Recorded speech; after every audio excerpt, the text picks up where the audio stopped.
पहला नुक्ता उठाया गया है, उसमें कहा गया है कि उनकी जमात की जानिब से दायर मुतअद्दिद दरख्वास्तों में से किसी पर भी सुप्रीम कोर्ट में कोई समाअत नहीं होती। तो इसकी अगर हम हकीकत को परखने की कोशिश करें तो इस वक्त इस्लामाबाद हाई कोर्ट से लेकर लाहौर हाई कोर्ट से लेकर पेशावर हाई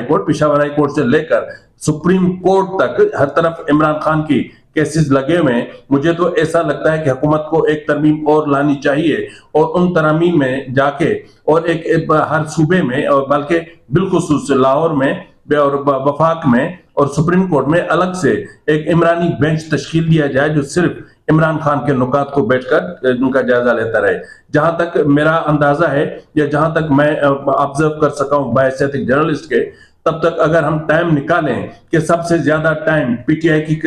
जो दरख्वास्तें हैं तमाम आला अदलिया में उनको इमरान खान को दिया गया है या फिर आम साइलिन की दरख्वास्तों को दिया गया, तो फर्क आपको खुद पता चल